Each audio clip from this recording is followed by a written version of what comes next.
This art of watching the breath is one of the foundations of meditation and pranayama both. This is where they meet. What meets? The pranayama meeting dhyana. Breathing practice meets the meditative practice. When they meet, transformation takes place in the consciousness. They meet means the breathing becomes almost non-existent, almost. And the mind is so focused on that state. The breathing becomes so stable. The inhalation and the exhalation becomes almost one.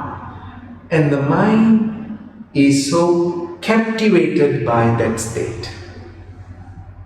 Because it knows that this is life itself. The question of life lies here. Everything else can wait. Everything else can wait except this. Because if this doesn't happen, everything else disappears.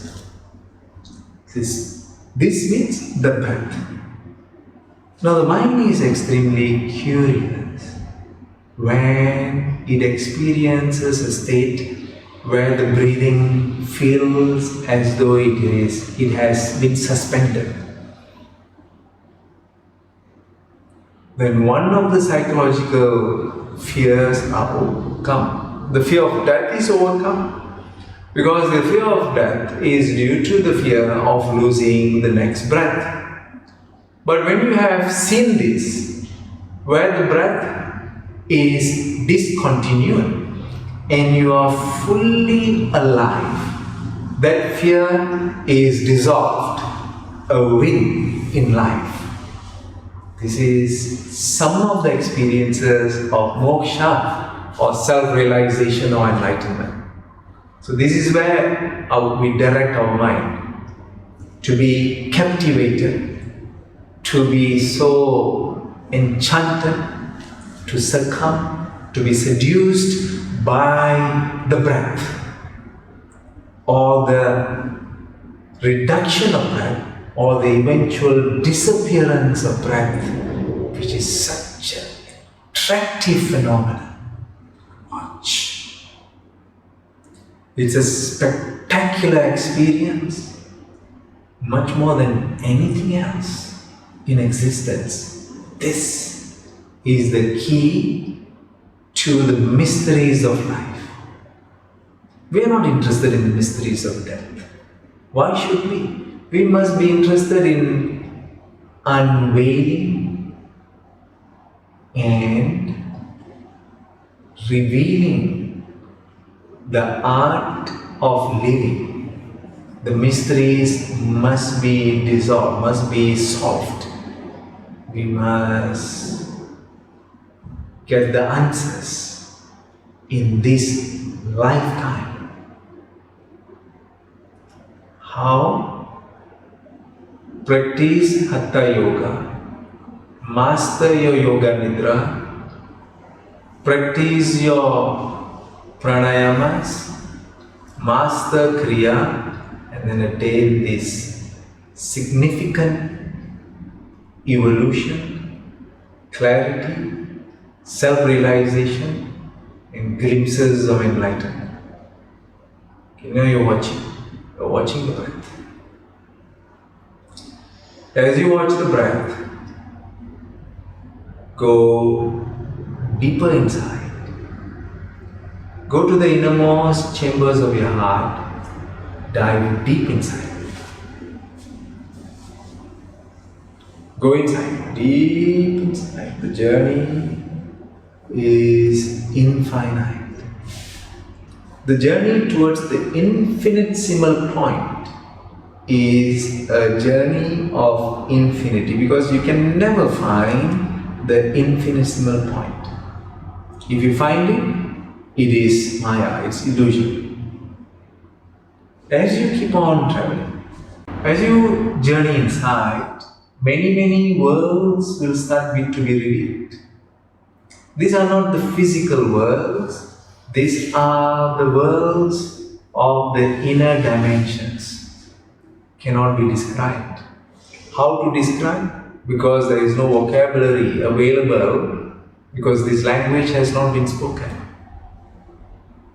but it has been experienced. And coming out from that experience, when attempted to speak, it creates too many different theories for people to speculate. Therefore, one has to continue with the inner journey, because through the inner journey, what is not delivered externally, what cannot be delivered externally, what cannot be thought externally, what cannot be written down, what cannot be conveyed, needs to be experienced inside, and that experience changes you completely. Then you come out as men and women of experience. Experience of what? Experience of a transcendental experience. An experience of a transcendental experience which you have attained from inside. And there is no more theory after this. You are a seasoned traveler of the inner worlds. And there is so much of spectacular dimensions inside. And it is not time bound, because there is no time. The time inside is not bound. Within a few seconds you can experience thousands of light years of depth. Therefore, sadhana is not dependent on many hours.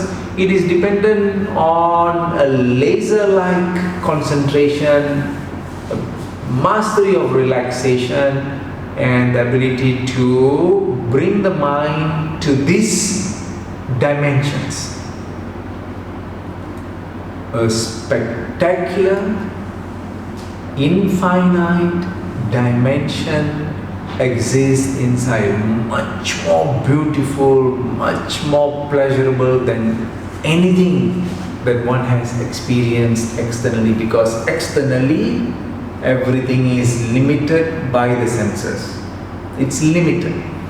Inside is limitless, infinite. The joy, the experience, the joy, the experience, the pleasure within is infinite and keeps on expanding.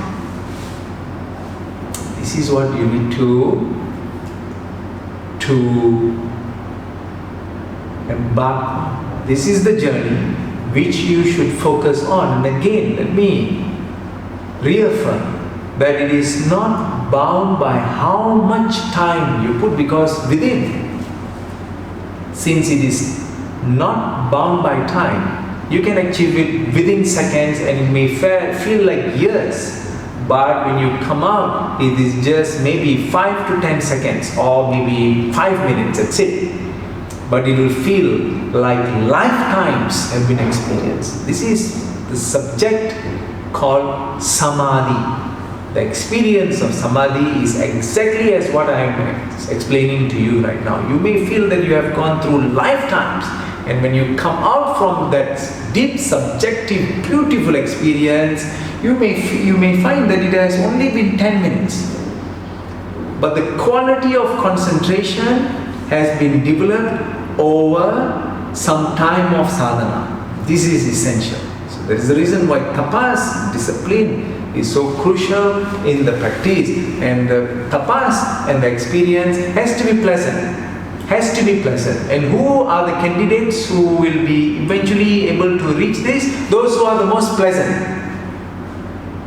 See, there is no true loss. You cannot think that this can be achieved by ego or a mechanical process. No. It can be achieved with the combination of technology, your inner technology, your sadhana, which must be supported by good karma. The pleasantness of service and love and compassion and kindness and being good to your fellow beings, the people who are with you, the people who are attempting to be with you, to work with you, to live with you, whatever that they are doing with you has to be accelerated, it has to be enhanced. Then the inner mechanism will be spectacular. See, no escape. You have to be excellent outside in order to reach this step.